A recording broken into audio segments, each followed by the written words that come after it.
હું આજે ફરી એકલી રૂમમાં હતી અને મારા પતિ પોતાની બીજી પત્ની સાથે બહાર જમવા ગયા હતા. મારા લગ્ન પ્રેમથી થયા હતા. મેં મારા પતિ માટે બધું જ છોડી દીધું હતું. મારા માતા પિતા, મારું ઘર, અહીં સુધી કે મારા બધા સપના પણ જ્યારે મેં સતત 2 દીકરીઓને જન્મ આપ્યો તો તે મારાથી કંટાળવા લાગ્યો અને બીજી લગ્ન કરી લીધા. જ્યારે અડધી રાત્રે તે પોતાની બીજી પત્ની સાથે ઘરે પાછો ફર્યો તો બોલ્યો, આ છોકરીઓનું ખાવાનું છે, તેમને ખવડાવી દેજે. હું આ સાંભળીને થોડી રાહત અનુભવવા લાગી. ખાવાના ડબ્બામાં બર્ગર હતું. મારી બંને દીકરીઓ ખુશીથી બર્ગર ખાવા લાગી, પણ થોડી જ વારમાં તેમના શરીર ઢીલા પડવા લાગ્યા. હું ગભરાઈ ગઈ, રડવા ચિલ્લાવા લાગી. જ્યારે હોસ્પિટલ લઈ ગયા ત્યાં સુધીમાં બહુ મોડું થઈ ચૂક્યું હતું. મારી બંને દીકરીઓ દુનિયા છોડી ગઈ હતી. પતિએ બસ એટલું કહ્યું, શુક્ર છે, બોજ ખતમ થયો. હું તડપીને આકાશ તરફ જોઈ અને ખુદાને કહ્યું, મને હમણાં જ ઇન્સાફ જોઈએ છે. આટલું કહેવાની જ વાર હતી કે અચાનક હું ફરી એ જ એકલા રૂમમાં આવી ગઈ.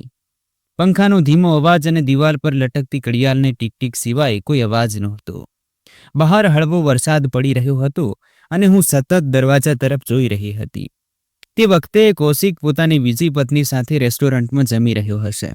મને ખબર છે, કારણ કે જતા જતા તે કહી ગયો હતું, રાતનું ખાવાનું તું છોકરીઓ સાથે ખાઈ લેજે. હું સમીરાને બહાર લઈ જઈ રહ્યો છું. સમીરા, તેનું નામ મારા ગળા નીચે નથી ઉતરતું. તે સ્ત્રી જેણે મારી જિંદગીમાંથી બધું જ છીનવી લીધું. અને કૌશિક, તે માણસ જેના માટે મેં મારી આખી દુનિયા છોડી દીધી હતી, જેને હું મારું સપનું સમજી બેઠી હતી.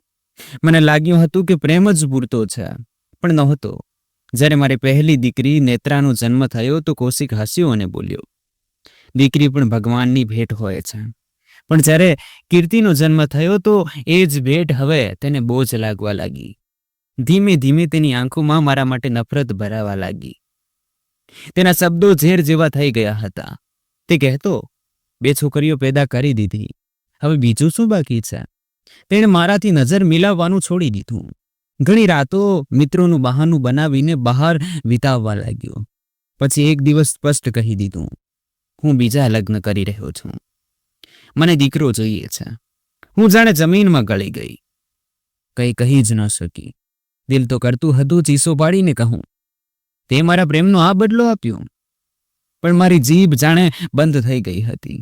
પછી આવી સમીરા, તેનો નકલી ગંભીર ચહેરો, દેખાવટી માસુમિયત અને ચમકદાર કપડાં. મારા ઘરની અજાણી હવે માલકીન બની ચૂકી હતી. આજે પણ એવો જ દિવસ હતો. નેત્રા અને કીર્તિ મારી સાથે બેઠી હતી. બંને એકબીજાના વાળમાં ચોટલીઓ ગૂંથી રહી હતી. તેમના ચહેરા પર માસૂમ સ્મિત હતું. નેત્રાએ કહ્યું, માં, આજે પપ્પા આપણને બહાર લઈ જશે ને? મારા દિલમાં કંઈક તૂટી ગયું. મેં સ્મિત કરીને જૂઠું કહ્યું, હા, કદાચ કાલે. આજે તે વ્યસ્ત છે. રાત્રે લગભગ 11 વાગ્યે દરવાજો ખોલ્યો. કૌશિક અંદર આવ્યું. સમીરા તેની પાછળ હતી. બંનેનું હાસ્ય હજી પણ મારા કાનમાં ગૂંજી રહ્યું છે. તેણે હાથમાં એક ડબ્બો પકડ્યો હતો. આ છોકરીઓનું ખાવાનું છે, તેમને આપી દેજે. તેણે બસ એટલું જ કહ્યું, જાણે આ છોકરીઓ માત્ર મારી જવાબદારી હતી, માત્ર મારી, કોઈ પ્રેમ નહીં. મેં હાથ લંબાવ્યો અને ડબ્બો લઈ લીધો. તેમાં 2 બર્ગર અને ફ્રેન્ચ ફ્રાઈઝ હતા. છોકરીઓની આંખો ચમકી ઉઠી. વાહ માં, અમારા માટે બર્ગર! કીર્તિએ તાળી પાડી. હું તેમની ખુશી જોઈને એક ક્ષણ માટે બધા દુઃખ ભૂલી ગઈ. મેં તેમને બર્ગર પકડાવી દીધા અને કહ્યું, ધીમે ખાજો બેટા, ગળામાં ફસાઈ ન જાય. તે બંને મજાથી ખાવા લાગી અને હું તેમને જોતી રહી. તેમનું હાસ્ય, નાના નાના કોળિયા, પડતી ચટણી અને હું એકમાં, બસ આ બધું જ જોતી રહી. પણ થોડી જ ક્ષણો પછી નેત્રાએ પેટ પર હાથ મૂક્યો અને બોલી, માં, અજીબ લાગી રહ્યું છે. કીર્તિનો અવાજ પણ ધીમો થઈ ગયો હતો. હું ગભરાઈને ઉઠી. શું થયું બેટા? નેત્રાનો ચહેરો પીળો પડવા લાગ્યો. તે લથડીને મારા ખભા સાથે અથડાઈ. કીર્તિએ કહ્યું, માં, અને જમીન પર પડી ગઈ. હું ચીસો પાડી. નેત્રા, કીર્તિ, મારી દુનિયા હાલી ગઈ હતી. મેં તેમને ખોળામાં ઉઠાવ્યા, પણ મારો અવાજ જાણે ગળામાં અટકી ગયો. કૌશિક બહાર આવ્યો. આ દ્રશ્ય જોયું અને બોલ્યો, આ શું નાટક કરી રહી છો? છોકરીઓ મરી રહી છે. મેં ચીસ પાડીને કહ્યું. તેણે ખભા ઉછાળ્યા અને બોલ્યો, તો હોસ્પિટલ લઈ જાઓ, હું થાકેલો છું. મેં કંઈ પણ વિચાર્યા વિના બંને છોકરીઓને ગાડીમાં મૂકી અને પોતે જ ગાડી ચલાવીને હોસ્પિટલ પહોંચી. મારા હાથ ધ્રુજી રહ્યા હતા. રસ્તો ધૂંધળો લાગી રહ્યો હતો અને મારા મનમાં બસ એક જ દુઆ હતી, હે ભગવાન, મારી છોકરીઓને બચાવી લો. હોસ્પિટલમાં નર્સોએ તેમને લઈ લીધા, પણ જ્યારે ડોક્ટર આવ્યો તેણે માથું હલાવી દીધું. આ બંને હવે આ દુનિયામાં નથી રહ્યા. આટલું કહીને તે પાછો ફર્યો. હું ત્યાં જ ફ્લોર પર પડી ગઈ. મારા અંદર કંઈક તૂટી ચૂક્યું હતું. મારો અવાજ પણ નીકળી રહ્યો નહોતો. મારી છોકરીઓ જઈ ન શકે. મેં તેમના હાથ પકડ્યા, તેમને બોલાવ્યા, ઈસો પાડી, રડી. નર્સોએ મને ખેંચીને ઊભી કરી. કૌશિક હોસ્પિટલ પહોંચ્યો. સમીરા પણ અમારી સાથે હરખી. તેણે ચૂપચાપ બંને છોકરીઓના શબ જોયા અને પછી બોલ્યો, ચલો, શુક્ર છે, 2 બોજ ઓછા થયા. મેં કંઈ સાંભળ્યું જ નહીં, કંઈ અનુભવ્યું જ નહીં. બસ એ જ એક વાક્ય મારા કાનોમાં વારંવાર ગૂંજતું રહ્યું, શુક્ર છે, 2 બોજ ઓછા થયા. મારા ભીતર સન્નાટો ઉતરી આવ્યો હતો. મેં સમીરા તરફ જોયું. તે બેફિકર થઈને મોબાઈલ પર કંઈક શોધી રહી હતી. ડોક્ટર ફરી આવ્યો અને મારી તરફ ગંભીર નજરોથી જોઈ. શ્રીમતી અમૃતા, તમારે પોલીસને સૂચના આપવી જોઈએ. મેં ગરદન હલાવી જાણે બેજાન થઈ ગઈ હતી. મેં કોઈ જવાબ આપ્યો નહીં, બસ છોકરીઓના શબ પાસે બેઠી રહી. થોડીવાર પછી એક નર્સ આવી અને બોલી, છોકરીઓને શબગૃહમાં લઈ જવા પડશે. જાણે મેં પોતાને રસડીને બહાર કાઢી હોય. મેં બંનેના કપાળ ચૂમ્યા અને માથું ઝુકાવીને હોસ્પિટલના રૂમમાંથી બહાર નીકળી આવી. રાત્રિના 2 વાગ્યા હતા. વરસાદ તેજ થઈ ચૂક્યો હતો. મેં મારી સાલ બરાબર વીંટાળી અને રસ્તા પર ઊભી રહી ગઈ. તેને કોઈએ રોકી નહીં. કૌશિક ઘરે પાછો ફરી ચૂક્યો હતો. તેણે કહ્યું, સવારે અંતિમ સંસ્કાર કરી દેજો. પંડિતજીને ફોન કરી લઈશ. મેં તેની તરફ જોયું પણ નહીં. જ્યારે ઘરે પહોંચી તો દરવાજો ખુલ્લો હતો. સમીરાના હાસ્યનો અવાજ આવી રહ્યો હતો. મેં દરવાજો બંધ કર્યો અને સીધી છોકરીઓના રૂમમાં ચાલી ગઈ. ત્યાં 2 નાના પથારીઓ પર તેમના રમકડા રાખ્યા હતા. નેત્રાની ઢીંગલી, જેને તે ડોલી બીબી કહેતી હતી, અને કીર્તિનો નાનો સ્પોન્જ બોબ. મેં બંને રમકડા મારા ખોળામાં લઈ લીધા. મારી આંખોમાંથી આંસુ નીકળી રહ્યા નહોતા, જાણે બધું સુકાઈ ગયું હોય. મેં પોતાને જોરથી થપ્પડ મારી. રડવું છે તો રડ, પણ કંઈ નીકળ્યું નહીં. દિલ જાણે પથ્થર થઈ ગયું હોય. મેં ઊંચી કબાટમાંથી બાળકોના કપડાં કાઢ્યા. એ જ પોશાક જે તેઓ શાળાના કાર્યક્રમમાં પહેરવા માંગતા હતા. મેં તેમને સાફ કર્યા અને પાથરી દીધા. પછી રસોડામાં ગઈ. ત્યાં ડબ્બો હજી પણ રાખ્યો હતો, જેમાં બર્ગર હતા. મેં ફરીથી પાણી કાઢ્યું, પણ હોઠ સુકાઈ ગયા હતા. પાણી ગળા નીચે ઉતર્યું જ નહીં. તે જ સમયે દરવાજે ટકોરા પડ્યા. હું ચોંકી. આટલી રાત્રે કોણ હોઈ શકે? દરવાજો ખોલ્યો તો માં હતી, ગભરાયેલી, ધ્રુજતી. અમૃતા, મને પડોશીઓએ જણાવ્યું. શું થયું છે? મેં બસ માથું હલાવી દીધું. તેઓ રહ્યા નથી માં, બંને જતી રહી. માએ મને છાતી સરસી લીધી અને તે રડી પડી. એટલી રડી કે તેમની ચાદર ભીંજાઈ ગઈ. પણ હું રડી નહીં, બસ એકી ટસે દિવાલોને જોતી રહી. માએ કહ્યું, હું કાલે પંડિતજીને બોલાવી લાવીશ, તું બસ હિંમત રાખ બેટા. બીજા દિવસે સવાર થતા પહેલા 2 નાની લાશો સફેદ કફનમાં વીંટળાયેલી હતી.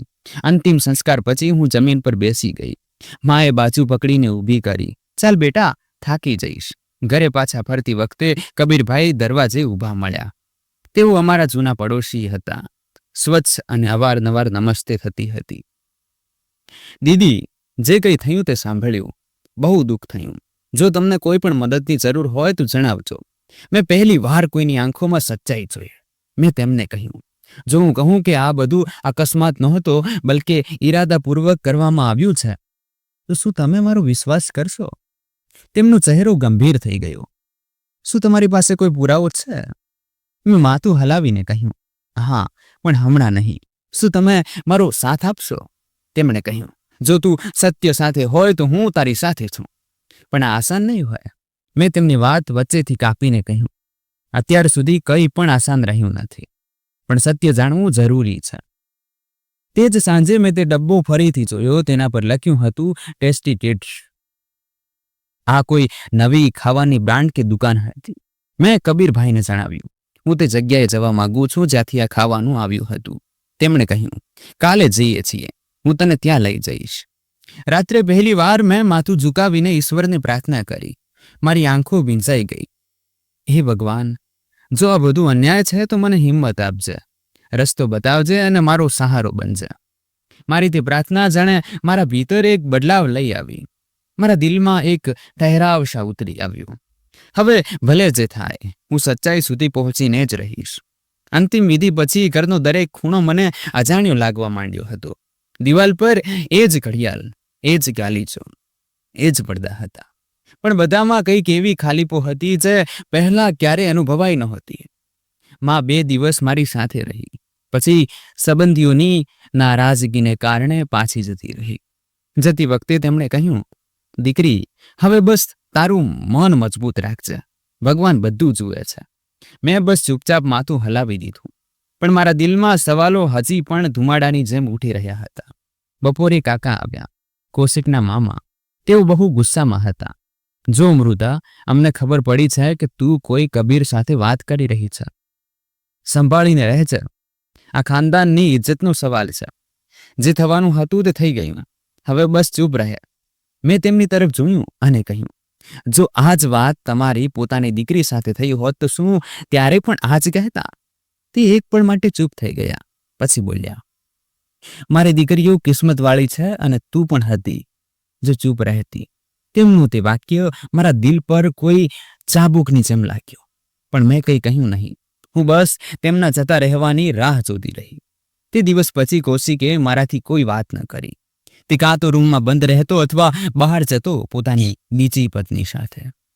હવે અમારા વચ્ચે કોઈ સંબંધ બચ્યો ન હતો, સિવાય એક કાગળ પર લખેલા લગ્નના નામ સિવાય.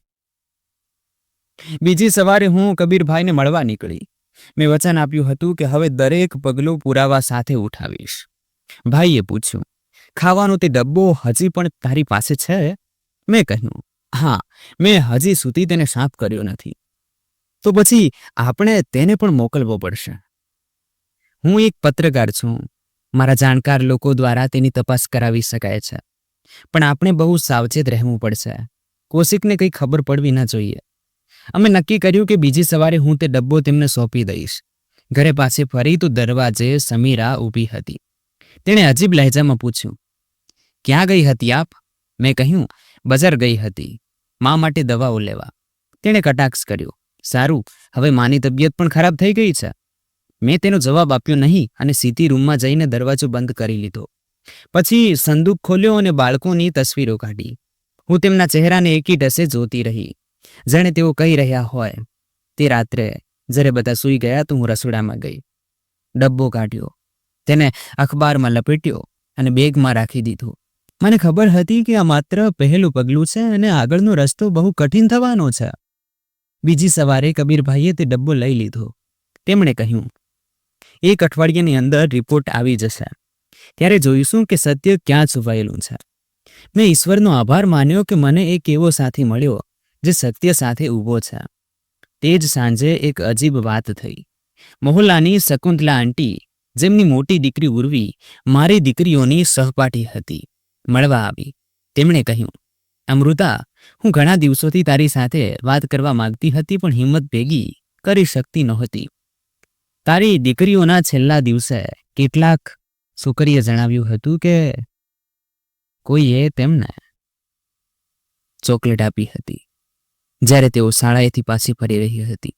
કોઈ મહિલા આવી હતી, કારમાંથી ઉતરી અને કહ્યું કે આ તારી મા તરફથી છે. મને એવું લાગ્યું જાણે મારી આંખો આગળ અંધારું છવાઈ ગયું હોય. તે કોણ હોઈ શકતી હતી? મેં શાળાની પ્રિન્સિપાલને મળવાનો નિર્ણય લીધો. આ બધું આટલું આસાન નહોતું. આ વાતો પાછળ એક અપરાધ છુપાયેલો હતો અને મેં ઠાની લીધું હતું કે હવે દરેક કડીને જોડવાની છે. કૌશિકના ચહેરા પર એક અજીબ સા સુખ હતું, જાણે તે કોઈ બોજથી મુક્ત થઈ ચૂક્યો હોય. એક સવારે મેં તેને બારી પાસે બેઠેલો જોયું, સમીના સાથે ચા પીતા.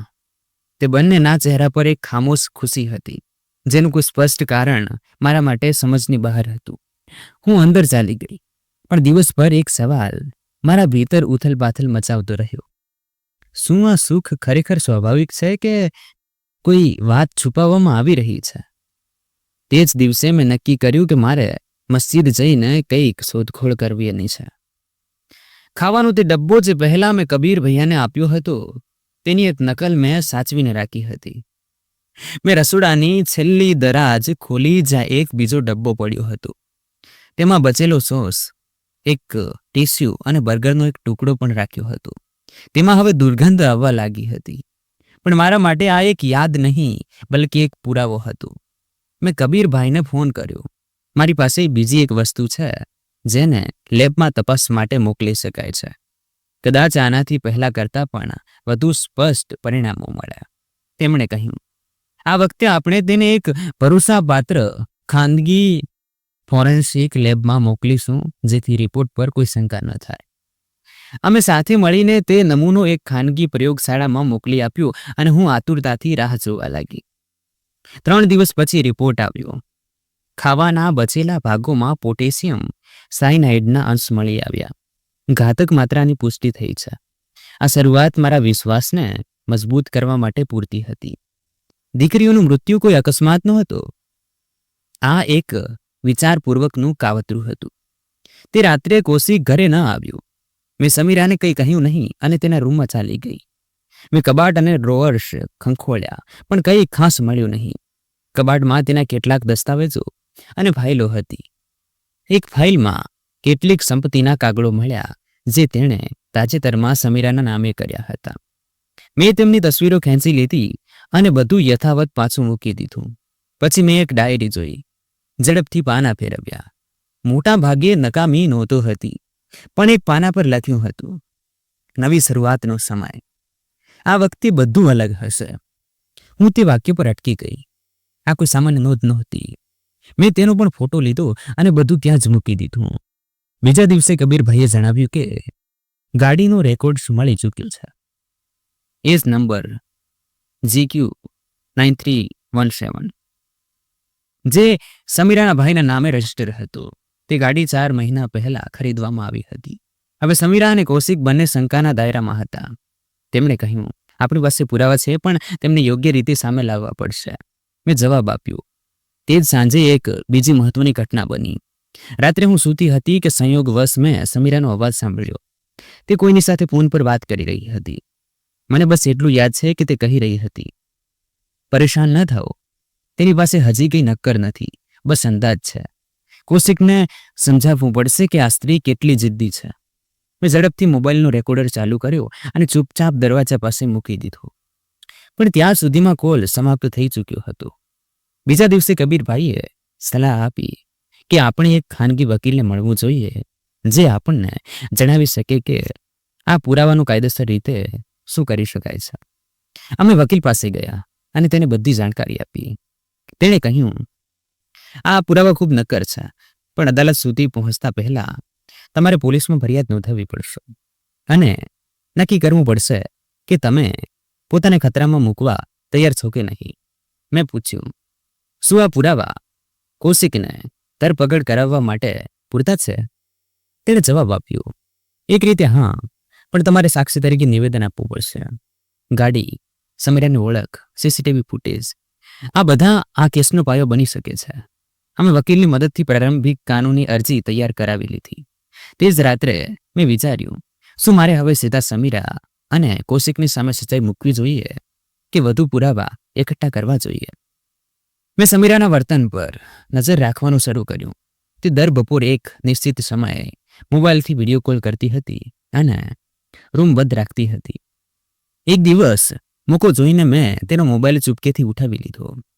તેની ગેલેરીમાં એક વિડીયો મળ્યો જેમાં તે ગાડીમાંથી ઉતરીને કેટલાક બાળકોને ચોકલેટ આપી રહી હતી. વિડીયો બહુ સ્પષ્ટ નહોતો, પણ તેનો અવાજ સ્પષ્ટ સંભળાતો હતો. માએ કહ્યું છે કે આ તમારા માટે છે કારણ કે તમે બહુ સારા બાળકો છો. મારી આંગળીઓ ધ્રુજવા લાગી. મેં વિડીયો તરત જ મારા મોબાઈલમાં મોકલી લીધો અને તેનો ફોન પાછો મૂકી દીધો. હવે મારી પાસે બીજી એક કડી જોડાઈ ચૂકી હતી અને પુરાવાનો એક આખો ચહેરો જેને હવે અવગણવો શક્ય નહોતો. જ્યારે વિડીયો હાથમાં આવ્યો તો મને પૂરો વિશ્વાસ થઈ ગયો. હવે વધુ મોડું કરવું પોતાની સાથે અન્યાય થશે. બીજી સવારે મેં બધા પુરાવા એક ફોલ્ડરમાં વ્યવસ્થિત રીતે ગોઠવ્યા. વિડીયો, ફૂટેજનો પ્રિન્ટ, ફોરેન્સિક રિપોર્ટ, ગાડીની તસવીરો, સ્કૂલની સીસીટીવી ક્લિપ, બાળકોની મેડિકલ રિપોર્ટ અને મોબાઈલમાંથી પ્રાપ્ત વિડીયો. મેં તે ફોલ્ડર બેગમાં રાખ્યું અને સીધી પોલીસ સ્ટેશન પહોંચી ગઈ. પોલીસ સ્ટેશનની બહાર તડકો તેજ હતો. અંદર ગઈ તો એક હેલ્પ ડેસ્ક અધિકારીએ ઠંડી નજરોથી પૂછ્યું, જી જણાવો, શું સમસ્યા છે? મેં કહ્યું, મારે એફઆઈઆર નોંધાવી છે. આ 2 બાળકોનો જીવ લેવાનો મામલો છે. તે ચોંકીને ઊભો થયો, પછી બેસી ગયો. જાણે આ વાતનો બોજ તેના પર પણ આવી પડ્યો હોય. તેણે કહ્યું, તમે અંદર સબ ઇન્સ્પેક્ટરને મળો, તે જ નિર્ણય કરશે. હું ઓફિસમાં ગઈ. સબ ઇન્સ્પેક્ટર એક મધ્યમ વયનો વ્યક્તિ હતો. તેની સામે અખબાર ફેલાયેલું હતું અને તે ચાની પ્યાલીમાં ચમચો ફેરવી રહ્યો હતો. તેણે કહ્યું, જી મેડમ, મેં તેને સંક્ષેપમાં બધું જણાવ્યું. આ જીવ લેવાનો મામલો છે અને મારી પાસે પુરાવા પણ છે. હું ઈચ્છું છું કે આના પર કાર્યવાહી થાય. તેણે પોતાની આંગળીઓ ચટકાળતા કહ્યું, જુઓ, આ ઘરેલું મામલો લાગે છે. પત્ની, પતિ અને બીજી પત્નીની વાત. આવી ફરિયાદો અવારનવાર બદલાની ભાવનાથી કરવામાં આવે છે. મેં ફોલ્ડર તેના સામે મૂકી દીધું અને કહ્યું, આ કોઈ અંગત દુશ્મની નથી. આ જીવ લેવાનું કાવતરું છે. આમાં ગાડીની ઓળખ છે, સ્કૂલનો વિડીયો છે અને બાળકોનો પોસ્ટમોર્ટમ રિપોર્ટ પણ છે. તેણે 2-4 કાગળ જોયા, પછી ઊભો થઈને બોલ્યો, અમે આના પર વિચાર કરીશું. તમે કાલે ફરી આવજો. મેં કહ્યું, કાલે કેમ? આજે કેમ નહીં? તે બોલ્યો, મેડમ, અહીં રોજ સેંકડો કેસ આવે છે. કાયદાનો પણ એક રીત અને પ્રક્રિયા હોય છે. હું સમજી ગઈ કે તે જાણી જોઈને સમય બરબાદ કરી રહ્યો છે. નિરાશ થઈને હું પોલીસ સ્ટેશનમાંથી નીકળી અને સીધી કબીરભાઈ પાસે ગઈ. તેમના ઘરની બહાર પહોંચીને મેં દરવાજો ખખડાવ્યો. થોડી જ વારમાં તે બહાર આવ્યા. તેમણે પૂછ્યું, બધું બરાબર છે? મેં કહ્યું, નહીં. પોલીસે મારી ફાઇલ જોઈ, હાથમાં લીધી અને પછી પાછી આપી દીધી. કહે છે કે આ જાતિગત મામલો છે. તેમણે મને અંદર બોલાવી અને બેઠકમાં બેસાડી. તેમણે પૂછ્યું, પાણી લાવું? મેં કહ્યું, નહીં, મને પાણી જોઈતું નથી. મને સત્ય જોઈએ છે. તેમણે સ્મિત કરતા માથું હલાવ્યું અને બોલ્યા, તો આપણે બંને એક જ કિસ્તીમાં છીએ. મેં ફાઇલ તેમના સામે રાખી. તેમણે દરેક કાગળ ધ્યાનથી જોયું, વિડીયો ચલાવ્યો, ગાડીની તસવીર જોઈ અને પછી બોલ્યા, આ મામલો મીડિયામાં આવી શકે છે, પણ આપણે તેને એક યોગ્ય રીતે રજૂ કરવો પડશે, નહીતર તે લોકો કાનૂની કાર્યવાહી પણ કરી શકે છે. મેં પૂછ્યું, શું આપણે મીડિયામાં આ બધું બતાવી શકીએ છીએ? તેમણે કહ્યું, હા, પણ તે પહેલા આપણે પૂરી સચ્ચાઈની તસવીર રજૂ કરવી પડશે. તારું નિવેદન, પડોશીઓનો અભિપ્રાય, સ્કૂલવાળાની પ્રતિક્રિયા અને સૌથી મહત્વપૂર્ણ, તારો વિડીયો ઇન્ટરવ્યૂ. મેં કહ્યું, હું કેમેરા પર ન આવી શકું. તે બોલ્યા, તો ચહેરો ઢાંકી લો, અવાજ બદલી શકાય છે. મેં થોડી ક્ષણો વિચાર્યું અને પછી કહ્યું, ઠીક છે, જો આ જ એકમાત્ર રસ્તો છે તો હું તૈયાર છું. અમે યોજના બનાવી લીધી. બીજા દિવસે તે પોતાના રિપોર્ટર પર સાથે જ આવ્યા. એક રૂમને તૈયાર કરવામાં આવ્યો, પડદો લગાવવામાં આવ્યો. મેં નકાબ પહેર્યો અને રેકોર્ડિંગ શરૂ થઈ. તેમણે મારાથી સવાલ કર્યા, તમને સૌથી પહેલા શંકા ક્યારે થઈ? પહેલો પુરાવો શું હતો? કૌશિકનું વર્તન કેવું હતું? તમે આ જીવલેણ મોહબ્બતની ઓળખ કેવી રીતે કરી? મેં દરેક વાત સ્પષ્ટપણે એક એક શબ્દમાં બયાન કરી. દરેક સત્યને ક્રમબદ્ધ કર્યું અને પુરાવાના આધારે જણાવ્યું. રેકોર્ડિંગ પછી કબીરભાઈએ વિડીયો એડિટિંગ ટીમને મોકલ્યો. વિડીયો સોશિયલ મીડિયા પર મૂકી દેવામાં આવ્યો. તેમની ચેનલ કોઈ બહુ મોટું પ્લેટફોર્મ નહોતી, પણ વિડીયો એટલો ભાવુક અને સાચો હતો કે થોડા જ કલાકોમાં વાયરલ થઈ ગયો. શીર્ષક હતું, એક માતાની પુકાર, 2 માસૂમ દીકરીઓને મારવાનું કાવતરું અને પિતાની બેદરકારી. લોકોની ટિપ્પણીઓ આવવા લાગી, આ અત્યાચાર છે, સરકાર કેમ ચૂપ છે, અત્યારે આને સજા આપો. મારો ફોન સતત વાગી રહ્યો હતો. કેટલાક લોકો હિંમત આપતા, કેટલાક દુઆઓ આપતા અને કેટલાક સવાલ કરતા. ત્રીજા દિવસે એક અજાણ્યા નંબર પરથી કોલ આવ્યો. એક અવાજ આવ્યો, તમે બહુ મોટી ભૂલ કરી છે, તમારી હદમાં રહો. મેં તરત જ ફોન કાપી નાખ્યો અને કબીરભાઈને જણાવ્યું. તેમણે કહ્યું, આ સ્પષ્ટ છે કે હવે તે લોકો બચવાની મુદ્રામાં આવી ગયા છે. તારે હવે સાવચેત રહેવું પડશે. તે જ દિવસે પોલીસ તરફથી નોટિસ આવી. તમારી આપેલી ફરિયાદની તપાસ શરૂ કરી દેવામાં આવી છે. કૃપા કરીને આગળના નિવેદન માટે પોલીસ સ્ટેશન આવો. કાર્યવાહી શરૂ થઈ ગઈ હતી, પણ મને ખબર હતી કે માત્ર કાગળની કાર્યવાહીથી કૌશિક અને સમીરા જેવા લોકો બચી નીકળી શકે છે. તેમના વિરુદ્ધ દરેક પગલું મજબૂત હોવું જરૂરી હતું. એક દિવસ કબીરભાઈએ મને પૂછ્યું, જો આપણે કૌશિક અને સમીરાની આપસી વાતચીત રેકોર્ડ કરવી હોય તો તારા હિસાબે સૌથી સારો મોકો કયો હોઈ શકે? મેં થોડી વાર વિચાર્યું અને પછી કહ્યું, સમીરા દરરોજ બપોરે લોનમાં ફોન કરે છે. જો ક્યારે કૌશિક ઘરે ન હોય તો તે બહુ લાંબો સમય કોઈની સાથે વાત કરતી રહે છે, કદાચ કૌશિક સાથે જ. અમે નક્કી કર્યું કે અમે તે સમયે લોન પાસે એક છુપાયેલું રેકોર્ડર મૂકી દઈશું. બીજા દિવસે બપોરે મેં કબીરને બારી પાછળ એક નાનું ઓડિયો ડિવાઇસ રાખવા કહ્યું. અમૃતા અનુસાર સમીરા આવી, મોબાઈલ કાન પર લગાવ્યો અને બોલવાનું શરૂ કર્યું. હવે તો બધું આસાન થઈ ગયું છે. મને લાગે છે હવે આપણે ચેનથી જીવી શકીએ છીએ. બીજી તરફનો અવાજ તો સંભળાયો નહીં, પણ સમીરાની આગલી વાત સાંભળીને મારી રૂહ કાંપી ગઈ. બંને દીકરીઓ હવે રહી નથી. હવે આપણને આઝાદીથી જીવવા મળશે. ન કોઈ રોકાવટ, ન કોઈ કોલાહલ, અને આજે બધું એ જ રીતે થયું જેમ આપણે વિચાર્યું હતું. અમે આ રેકોર્ડિંગ તરત જ કબીરભાઈને સંભળાવી. તેઓ એક પળ માટે ચૂપ થઈ ગયા, પછી બોલ્યા, આ રેકોર્ડિંગ ખૂબ મહત્વપૂર્ણ હોઈ શકે છે, પણ તેને કાયદેસર રીતે યોગ્ય રીતે જમા કરાવવું પડશે, જેથી અદાલતમાં તેને સ્વીકારવામાં આવે. અમે રેકોર્ડિંગને USB ડ્રાઈવમાં સેવ કરી અને વકીલનો સંપર્ક કર્યો. વકીલે કહ્યું, આ એક ખાનગી વાતચીતનું રેકોર્ડિંગ છે. જો કૌશિક કે કોઈ પણ તેનો વિરોધ કરે કે તેને પરવાનગી વિના રેકોર્ડ કરવામાં આવ્યું છે તો અદાલતમાં આ પડકારવામાં આવી શકે છે. પણ આ હત્યા સાથે જોડાયેલો મામલો છે, એટલે તેને વિશેષ પરિસ્થિતિઓમાં પુરાવા તરીકે વાપરી શકાય છે. અમે આ રેકોર્ડિંગ તપાસ અધિકારીને આપી. તેમણે થોડી વાર સાંભળ્યા પછી કહ્યું, જો આ વાતચીત અસલી છે તો ઘણું બધું સાબિત થઈ શકે છે. અમે તેને ફોરેન્સિક તપાસ માટે મોકલીએ છીએ, જેથી તેની પ્રાથમિકતાની પુષ્ટિ થઈ શકે. 2 દિવસ પછી તપાસ અધિકારીએ અમને બોલાવ્યા અને જણાવ્યું કે રેકોર્ડિંગ અસલી છે, તેમાં કોઈ છેડછાડ કરવામાં આવી નથી. હવે આપણે કૌશિક અને સમીરાને અલગ અલગ બોલાવવા પડશે. તે જ રાત્રે જ્યારે કૌશિક ઘરે આવ્યો તો તેના ચહેરા પર થાક નહીં, બલ્કિ બેચેની સ્પષ્ટ દેખાઈ રહી હતી. સમીરાએ મને રસોડામાં આવીને પૂછ્યું, શું તું પોલીસ સ્ટેશન ગઈ હતી? મેં કંઈ કર્યું છે? શું પોલીસે તને નિવેદન આપવાનું કહ્યું? તે વધારે તો નથી કહી દીધું.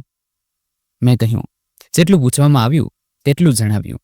તે ચૂપચાપ પાછી ફરી ગઈ, પણ આ વખતે તેના અંદાજમાં ગભરાહટ હતી.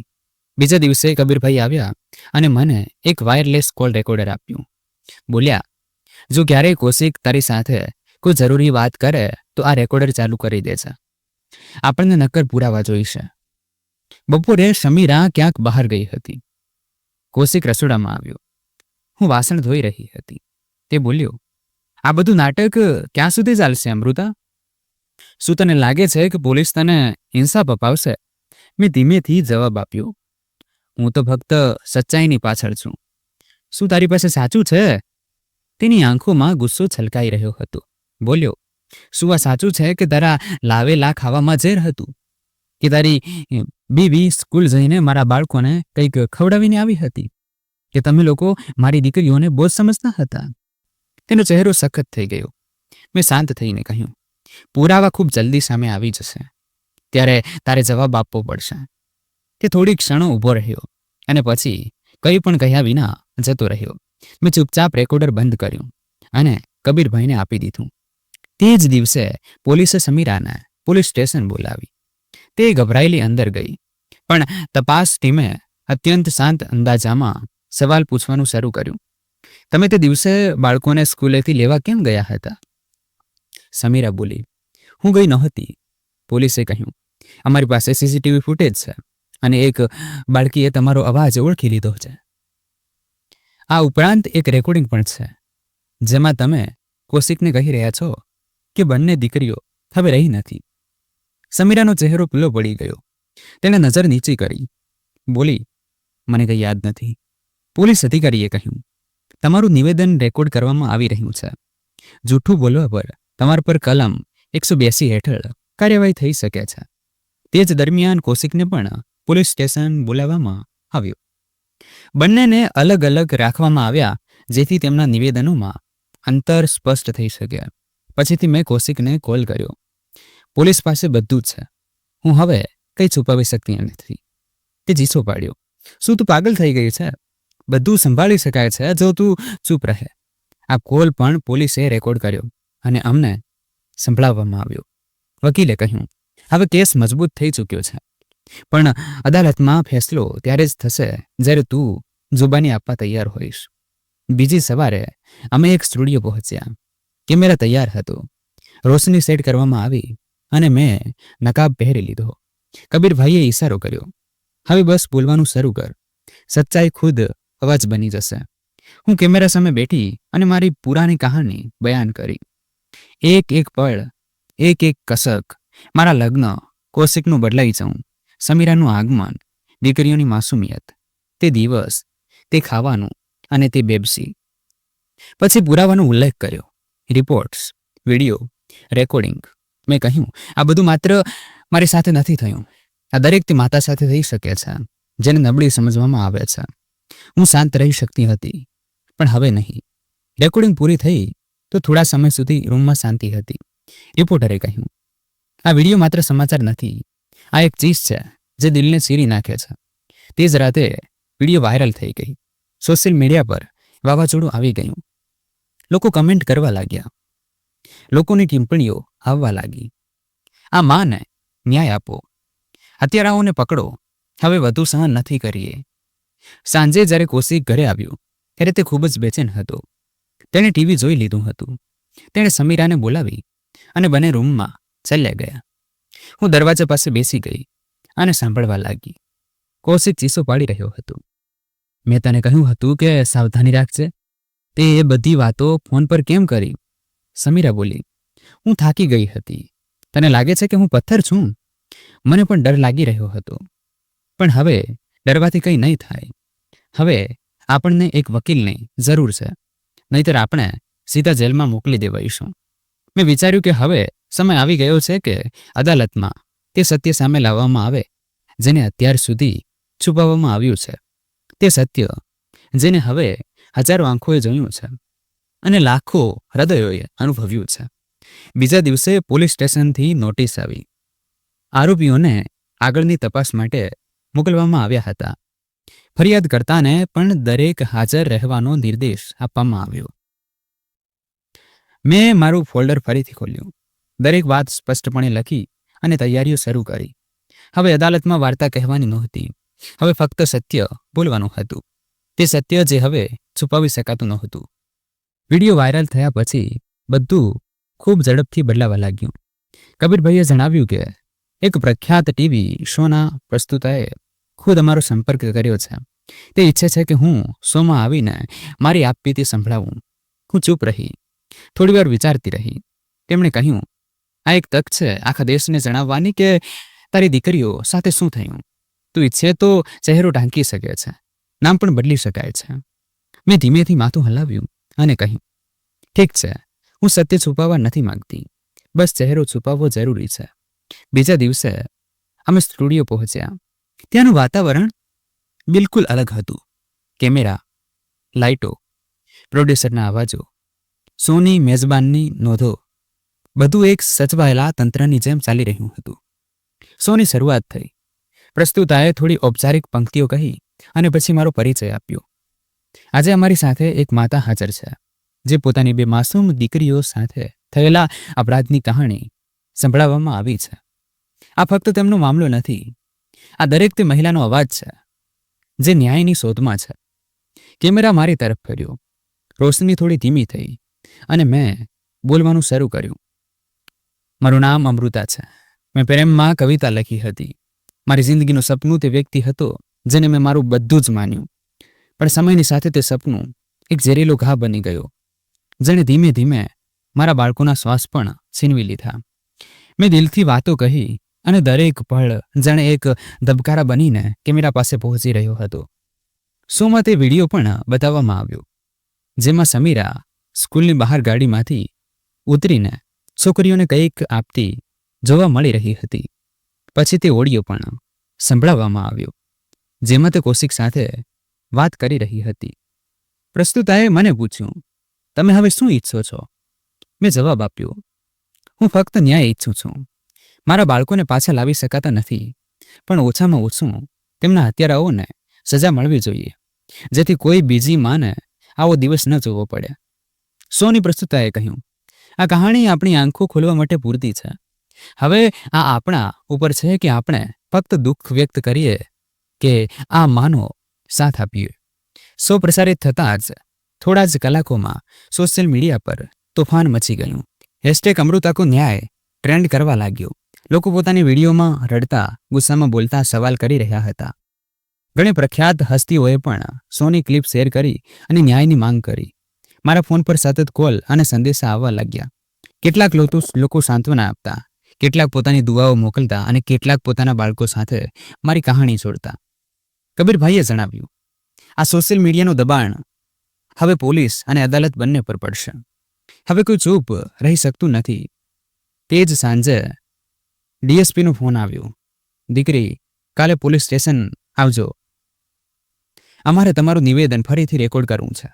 આ વખતે મીડિયા પણ હાજર હશે. જ્યારે હું પોલીસ સ્ટેશન પહોંચી તો ત્યાં ટીવી કેમેરા, રિપોર્ટર અને પોલીસ અધિકારીઓ બધા હાજર હતા. મારા પહોંચતા જ ત્યાં એકદમ શાંતિ છવાઈ ગઈ. ડીએસપીએ ખુદ મારા હાથમાંથી ફાઇલ લીધી, એક એક પુરાવાને જોયો અને કહ્યું, અમે આ મામલો હવે કેન્દ્રીય તપાસ ટીમને સોંપી રહ્યા છીએ. એક રિપોર્ટરે મને સવાલ કર્યો, તમારા પતિ અને તેની પત્ની વિરુદ્ધ અત્યાર સુધી શું કાર્યવાહી થઈ છે? મેં ફક્ત એટલું કહ્યું, મારી લડાઈ હજી પૂરી થઈ નથી, પણ હવે હું એકલી નથી. કબીરભાઈએ પછીથી જણાવ્યું કે કૌશિકે પોતાની કંપનીમાંથી જન્મદિવસની રજા લીધી છે.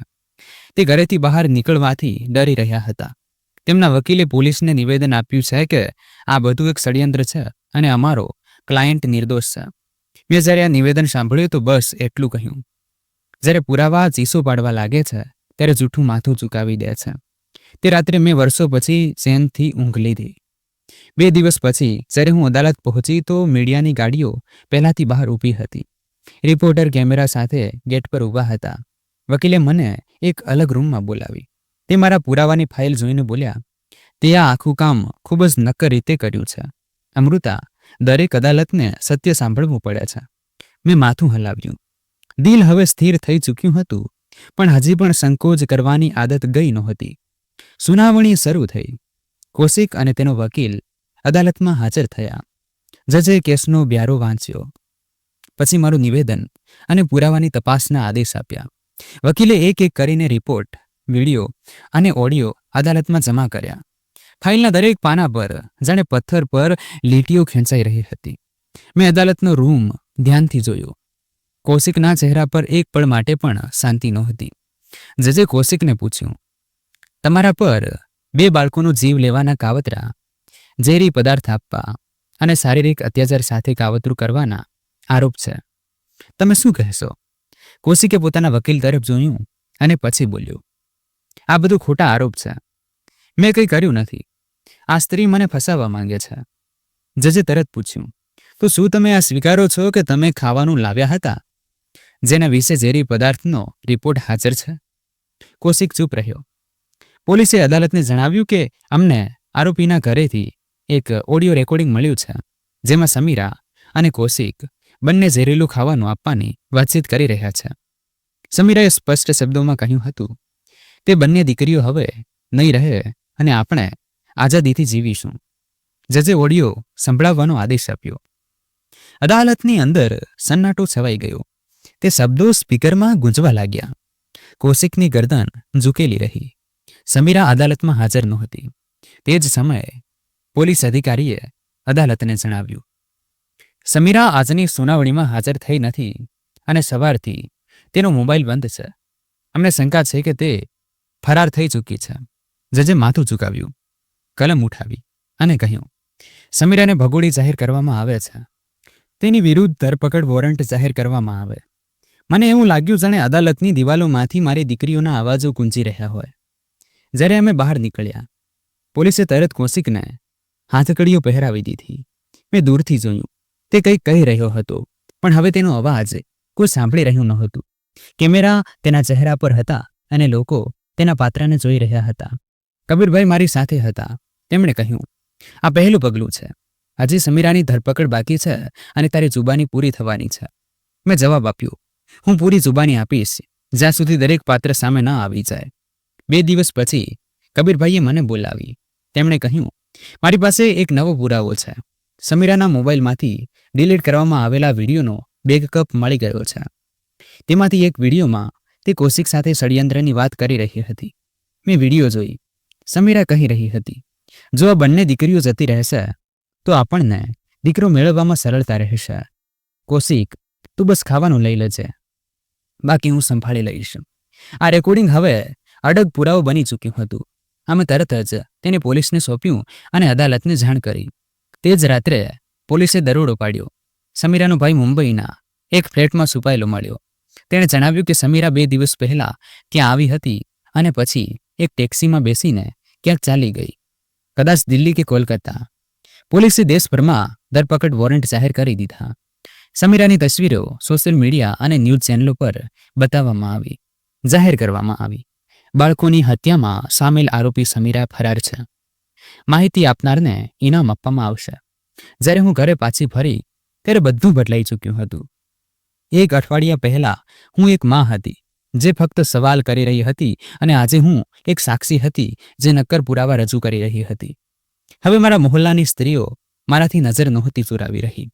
એક દિવસ સુલેખા આંટી આવી અને બોલી, દીકરી, આપણે પહેલા વિચારતા હતા કે તું અતિશયોક્તિ કરી રહી છે, પણ તે સાહસ બતાવ્યું. તું હવે આપણે બધાનો અવાજ બની ગઈ છે. મેં જવાબ આપ્યો, હું ફક્ત મારી દીકરીઓની ખામોશીને અવાજ આપવા માંગતી હતી. બાકી બધું ઉપરવાળાએ કર્યું. અદાલતની આગલી તારીખ નજીક આવી રહી હતી. વકીલે મને કહ્યું, જુબાનીનો દિવસ ખૂબ મહત્વનો હોય છે. તૈયાર રહેજે.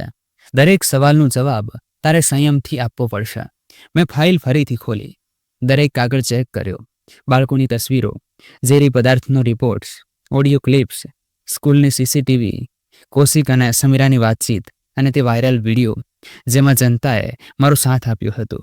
મેં દરેક વસ્તુ એવી રીતે રાખી જેથી મારી કહાણી અદાલતમાં એક પક્કો મુકદ્દમો બની જાય. સુનાવણીના દિવસે હું સવારે જ પહોંચી ગઈ. કોર્ટની બહાર રિપોર્ટર, પોલીસની ગાડીઓ અને જાણીતા લોકો હાજર હતા. અદાલતના રૂમમાં વાતાવરણ ગંભીર હતું. જેવી હું અંદર દાખલ થઈ, મેં મારી ફાઇલને વધુ મજબૂતીથી પકડી લીધી. જજે ફાઇલનું નિરીક્ષણ કર્યું. પછી વકીલે મારો પરિચય કરાવ્યો. આ અમૃતા છે. પીડિત પક્ષ આજે પોતાની પૂરી જુબાની આપશે. હું જુબાની આપવા માટે કટઘરામાં આવી અને ફાઇલ સામે મૂકી દીધી. આખો રૂમ એકદમ શાંત હતો. મારી દીકરીઓના નામ લેવામાં આવ્યા અને તે દ્રશ્ય સામે આવ્યું. તેઓ 7 અને 5 વર્ષની હતી. તેઓ ફક્ત બાળકો નહોતા, મારું આખું વિશ્વ હતા. મેં અદાલત સામે એક જ વસ્તુ રાખી, મારી દીકરીઓની છેલ્લી તસવીરો જેમાં તેઓ સ્કૂલના યુનિફોર્મમાં સ્મિત કરતા દેખાઈ રહી હતી. આ તેમની છેલ્લી સવારની તસવીર છે. તે જ દિવસે સ્કૂલેથી પાછા ફરતી વખતે તેમને એક સ્ત્રીએ કંઈક ખાવાનું આપ્યું જે તેમની સગી માં નહોતી, પણ માં હોવાનો દાવો જરૂર કરતી હતી. પછી અદાલતમાં સ્કૂલની સીસીટીવી ફૂટેજ ચલાવવામાં આવી જેમાં સમીરા કારમાંથી ઉતરતા દેખાઈ રહી હતી. આજ તે ક્ષણ હતો જ્યાંથી મારા બાળકોને મૃત્યુ તરફ ધકેલવામાં આવ્યા અને અહીંથી કહાણી ફક્ત એક માના આંસુઓની નહીં બલકે કાયદાનો પ્રશ્ન બની ગઈ. મેં અદાલતને તે જીવલેણ ઝેરનો રિપોર્ટ બતાવ્યો જે તે બર્ગરમાં મળ્યો હતો. એ જ બર્ગર જેને મારા પતિ કૌશિકે રાત્રે જોઈને કહ્યું હતું, આ છોકરીઓનું ખાવાનું છે. જજે રિપોર્ટ ધ્યાનથી જોયો. સાયનાઇડની પુષ્ટિ થઈ હતી. પછી અમે સમીરા અને કૌશિકની ઓડિયો રેકોર્ડિંગ અદાલતમાં ચલાવી. હવે તે બંને દીકરીઓ રહી નથી. હવે આપણને આઝાદીથી જીવવા મળશે. અદાલતનો રૂમ સન્નાટામાં ડૂબી ગયો. કૌશિકે નજર નીચી કરી લીધી. જજે પોતાની મેજ પર હાથ મૂક્યો અને મારી તરફ જોયું. આ બધું તે એકલું કર્યું? મેં કહ્યું, જી. શરૂઆતમાં મારી પાસે ફક્ત 2 મૌન લાશો હતી અને એક ચીસ પાડતું દિલ. પણ મેં સવાલ ઉઠાવ્યો, પગલું ભર્યું અને હવે હું જવાબ માંગી રહી છું. વકીલે સવાલ કર્યો, તમે આ આરોપ લગાવ્યો કે કૌશિકે ઝેરી પદાર્થ આપ્યો, પણ શું તમે તમારી આંખોથી જોયું કે તેણે ખાવામાં કંઈક ભેળવ્યું હતું? મેં સીધી તેની આંખોમાં જોયું. મેં ઝેર મારી દીકરીઓના શ્વાસોમાં અનુભવ્યું. તે બર્ગરના દરેક કણમાં જે તે લાવ્યું હતું, તેની ઠંડી વાતોમાં અને સમીરાના ખોટા સ્મિતમાં મેં મૃત્યુનો સ્વાદ ચાખ્યો છે. માન્યવર, આ ફક્ત નિવેદન નહીં, એક માની પુકાર છે. અદાલતમાં કેટલાક લોકો ખામોશીથી માથું ચૂકાવીને બેઠા હતા. કેટલાકની આંખો ભીની હતી. વકીલે એક ક્ષણ બીજો સવાલ કર્યો. તમે ખુદ મુકદ્દમો લડવાનો નિર્ણય કેમ લીધો? શું તમને વકીલો પર વિશ્વાસ ન હતો? મેં કહ્યું, મને મારા દર્દ પર વિશ્વાસ છે. મારા અવાજમાં તે સચ્ચાઈ છે જે કોઈ કાનૂની કિતાબમાં લખેલી નથી. આ મુકદ્દમો ફક્ત ન્યાયનો નહીં, એક માની લડાઈ છે જે પોતાના બાળકોની ખામોશ લાશો પાસેથી જવાબ માંગી રહી છે. જજે હાથ ઉઠાવીને વકીલને ચૂપ કરાવ્યા. આ જુબાની પૂરી થઈ ચૂકી છે. આગલી સુનાવણી પર અમે આરોપીનો પક્ષ સાંભળીશું. ત્યાં સુધી મુકદ્દમો સ્થગિત કરવામાં આવે છે. જેવી હું અદાલતમાંથી બહાર નીકળી, મીડિયાના લોકો મને ઘેરીને ઊભા રહી ગયા. અમૃતા, આજે તમે અદાલતમાં જે કહ્યું તેની અસર બધા પર પડી છે. હવે તમે શું ઈચ્છો છો? મેં કહ્યું, હું બસ એટલું ઈચ્છું છું કે મારા બાળકોનું મૃત્યુ કોઈ બંધ ફાઇલ બનીને ન રહી જાય, બલકે તેમની કહાણી દરેક માને તાકાત આપે. તે જ રાત્રે કબીરભાઈ આવ્યા. તેમના હાથમાં એક લેપટોપ હતું. સમાચાર ચેનલે તમારી જુબાનીનો વિડીયો બતાવી દીધો છે. આ વાયરલ થઈ રહ્યો છે. લોકો તમને એક બહાદુર માં કહી રહ્યા છે. મેં હસતા હસતા કહ્યું, હું માં હતી, છું અને રહીશ. બસ હવે મારી કોખ ખામોશ નથી. હવે તેમાં તર્ક બોલે છે. અદાલતના છેલ્લા દિવસે ફરીથી રૂમ ભરેલો હતો. બહાર ચહેરા ઉપર ઉત્સુકતા ઓછી અને ગંભીરતા વધુ હતી. કૌશિક પોતાની જગ્યા પર ચૂપ બેઠો હતો. ગરદન ઝૂકેલી હતી. ચહેરા પર હવે તે જૂનો અહંકાર નહોતો. જ્યારે જજ આવ્યા, બધા ઊભા થઈ ગયા. એક પળની પ્રક્રિયા પછી ફેસલો સંભળાવવામાં આવતો હતો. કૌશિક અને સમીરાના મામલામાં અદાલતે બધા રજૂ કરાયેલા જુબાનીઓ અને પુરાવાઓની સમીક્ષા કરી છે. જજે ફાઇલમાંથી એક કાગળ કાઢ્યો, પેન થોડી નીચે રાખી અને વાંચવાનું શરૂ કર્યું. વાદીની અમૃતા તરફથી રજૂ કરાયેલા પુરાવા, જેમાં ઝેરી પદાર્થનો રિપોર્ટ, ઝેરી ખાવાની પુષ્ટિ, વિડીયો, ઓડિયો રેકોર્ડિંગ અને બાળકોના મેડિકલ રિપોર્ટનો સમાવેશ થાય છે. અદાલતને આ નિષ્કર્ષ પર લાવે છે કે આ દીકરીઓનો જીવ એક સુઆયોજિત ષડયંત્ર હેઠળ લેવામાં આવ્યો હતો. કૌશિકના વકીલે પોતાની કલમ ટેબલ પર મૂકી દીધી. કદાચ તેમને પણ આભાસ થઈ ગયો હતો કે હવે કોઈ દલીલ કામ નહીં આવે. અદાલતે દોષિત કૌશિકને ભારતીય દંડ સંહિતાની કલમ 302 અને 120(2) હેઠળ સખત મજૂરી સાથે આજીવન કેદની સજા સંભળાવી. રૂમમાં એક હળવો ખળભળાટ થયો, જાણે હવામાં પોતાની દિશા બદલી લીધી હોય અને માણસના પાપોનો બોજ હવામાં ફળી ગયો હોય. સમીરા, જે આ સમયે ફરાર છે, અદાલતે તેને ભગોડી જાહેર કરી. પોલીસને નિર્દેશ આપવામાં આવ્યા કે તેની વહેલી તકે ધરપકડ સુનિશ્ચિત કરવામાં આવે. મારી આંગળીઓ ટેબલના કિનારે ચોટેલી હતી, પણ મારા ભીતરની હલચલ હવે શાંત થઈ ચૂકી હતી.